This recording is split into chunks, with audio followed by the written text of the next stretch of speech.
Good morning. I want to talk a little bit about downsizing. This is the beginning of my journey to liquidate everything and move to the Philippines. And like I said on my last video, very briefly, which was my very first video, it's a process and it's not easy. I plan on showing up in the Philippines with very few physical objects, and I'm about 90 days away from my travel date. So, if you're starting to contemplate this, I wanted to talk a little bit about the time frame of it. When I returned back from the Philippines for my last vacation, which was in October 2025, and that trip was really to cement the decision that I made to move there on a full-time basis. I wanted to go there one more time. I've been there 4 times over the last 10 years. Prior to this last trip, it had been about 8.5 years. COVID came, screwed up my business for a while. I'm self-employed fitness trainer, so I was shut down for some time. We all went through that crazy period, and I'm sure just about everybody was affected in one way or another. Negatively mostly, but there were some good things that came out of it, and people had to kind of learn to be more resilient. I know I did, had to think out of the box, had to hustle a little bit to put things together as a self-employed person, but it teaches me that I am resilient, that I can take on challenges, and this is definitely going to be a challenge. But if this is starting to become a serious thought and you're ready to pull the trigger, I would encourage you to get started early. What I mean is, you don't want to wait to the last minute to start liquidating everything you have. And I don't have anything. I'm not coming out of a 3,000 square foot home filled with a whole lifetime of furniture. I already distilled my life significantly about 2 years ago. So I live and work in a small, I shouldn't say small, but a one-bedroom condo in downtown Chicago. And I still, you still collect a lot of things over the years.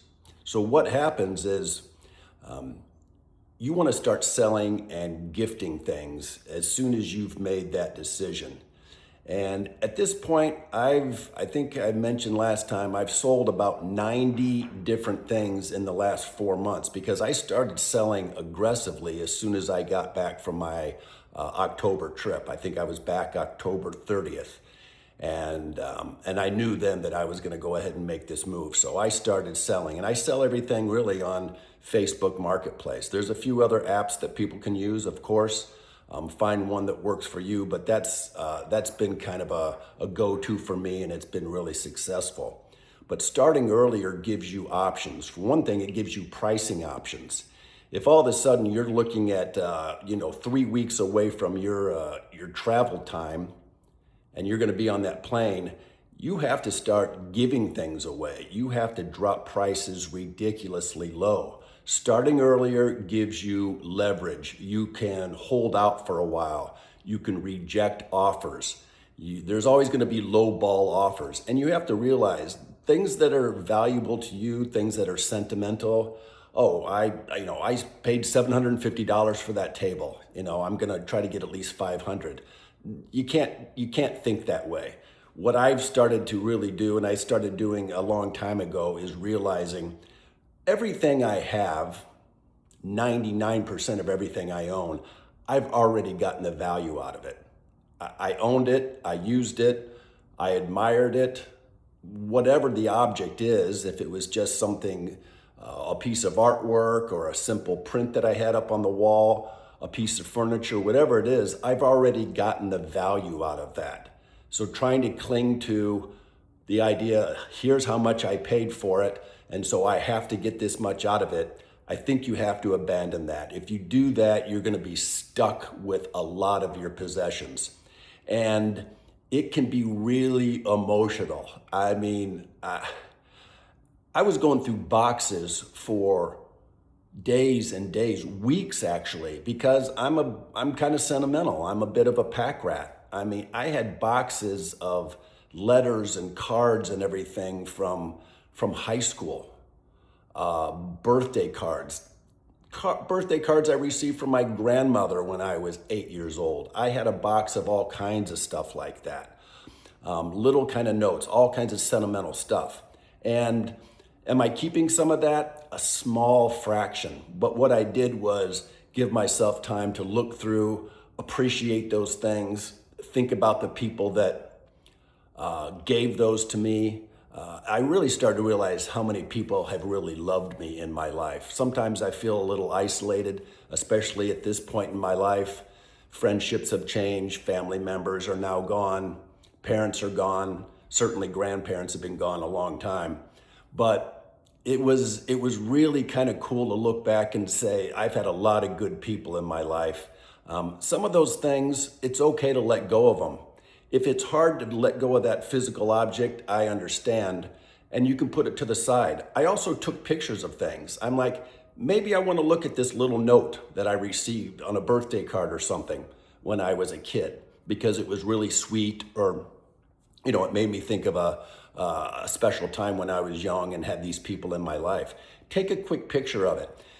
You don't have to hold on to these things. You don't have to physically have them as a reminder of the people that were in your life that are now gone. And it's a bit of an emotional roller coaster. Some of these things are going to evoke really positive memories, and some are going to be somewhat sad. You might run across things from people that you don't like, or they wronged you, or it turned out later in life something negative happened. So there could be a whole mixed bag. And maybe you don't have a big box of stuff like this. I thought I was through with everything that I had, and lo and behold, I had a whole other box parked up in the top of my closet with a whole nother layer of all these things, which I had to go through. But I had to be patient with it and take time. But it can make a big emotional impact. But just kind of breathe with it, kind of go with it.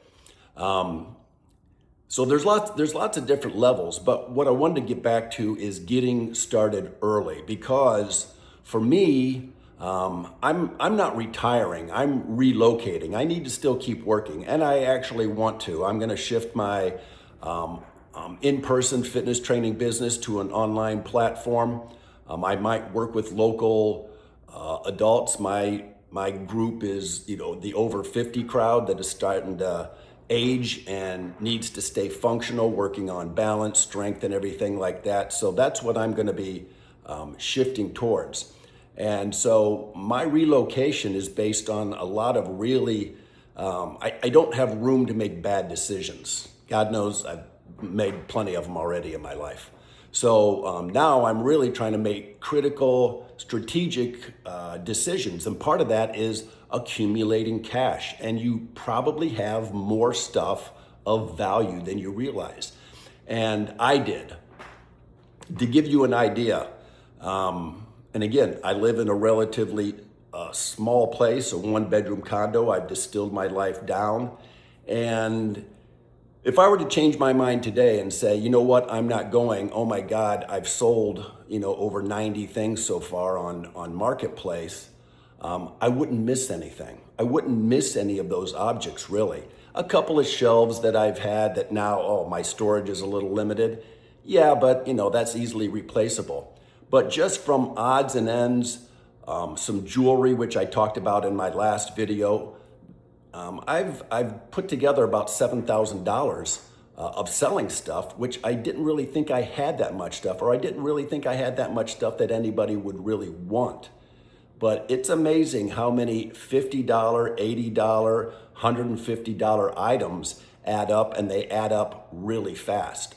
So get started early so you can be firm with your pricing. As it gets closer to your relocation time, you lose that flexibility. You have to start basically dropping prices and almost giving stuff away. Give yourself a little time to hold on to pricing, structure it a little bit. You can play with pricing, negotiate with people, but make sure that time is on your side. And when you start to do that, you start to realize I can put together some money that I really didn't think I had. And going back to this subject that I mentioned last time is gold. Gold is over $5,000 an ounce right now, I believe. And I found a number of pieces of gold jewelry that, I sold those. Again, this is stuff that's sitting in a drawer. It's sitting in a drawer. I might look at it every time I move to a new apartment. It doesn't do anything. I don't use it on a regular basis. I'm not going to gift it to anyone. It's not going to another family member. It stops with me. And I found value in that. It was about $3,000 worth of simple things like an old ring and watch of my grandfather's, my old high school class ring, solid gold. There's money in the things that you have. So look around and start doing a little critical thinking on what you can sell these things for. And as I previously mentioned, ChatGPT has been really helpful for me. When you sell stuff, you're marketing it. I see stuff on Marketplace and it's something laying on a floor of a garage with a bunch of dusty crap around it, and someone shoots one picture and says $80. You have to present things. You don't have to be a marketing professional. I'm certainly not, but at least I know enough to have a little ring light on my iPhone, which if you have some natural light, it's fine. Set whatever it up is in a nice clean space. I take a lot of pictures, just have my bedspread laid out. I put it flat on my bed so people can easily see it. You have to market things a little bit, even simple things. If it looks like crap in a picture, that's what people are gonna think. I sold a bunch of sweaters. What did I do with those sweaters? I folded them nice. I fanned them out like it was an advertisement. It took me 5 minutes, but they look nice. And if your pictures look like you have items that you care about, other people are going to care about it. It's pretty simple, but when I look on Marketplace, I'm astonished at how many horrible pictures, bad lighting, weird angles, a cluster of all kinds of stuff laying around it so people can't focus on it.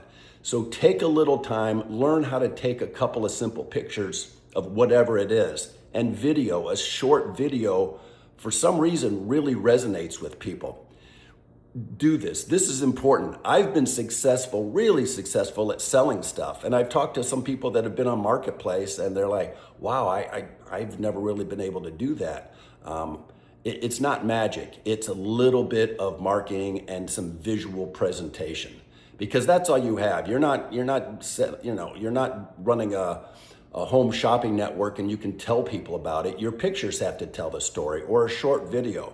So get good at setting things up, clean environment, take a nice tasteful picture, a few different angles, and then let ChatGPT write the ad. A lot of people get hung up on this, or they don't write anything at all. So mostly what I would do is I would take a decent picture, drop it into ChatGPT and say, hey, this is, I have this, I've had it for 15 years, it's a cashmere sweater, here's about what I paid for it, here's the brand, whatever it is, and write me an ad and give me a price suggestion. Sometimes price suggestions with ChatGPT can be off the mark a little bit, so you have to kind of get a feel for that. But writing the ad, ChatGPT does a great job of that, and it'll just bang it out. You do that, and all of a sudden it spits out cashmere sweater, and it writes it far more eloquently and with a little sales approach than I ever could, or I'd want to take the time. So harness that bit of technology, because it can be a little daunting. People start to think, I have this whole house of stuff, I have this whole apartment full of stuff, how am I going to get rid of it? Well, use that. That's a great use of any AI. It doesn't have to be ChatGPT, that just happens to be the one that I use. I'll be sharing more about this process a little bit later on. I think that's enough, but final message, if you're starting to be real serious about this relocation or even downsizing in general and getting rid of stuff, even if you're not moving, can be really liberating. So the sooner you get started, the better, and you get good at it. You start to get a rhythm. There's times that I would just spend one night and say, tonight I'm gonna get 15 things photographed and let ChatGPT write a good ad and get it posted. And you start to get the rhythm, and if I can learn it, I am not tech savvy, trust me. If I can do it, you can definitely do it. So upcoming video very soon, something really exciting that I'm getting rid of, and I'm gonna show you the process. It's not something I'm selling, but I am getting rid of something, and I'm gonna show you exactly what I'm getting rid of and why it's liberating. Okay, everybody, hang loose.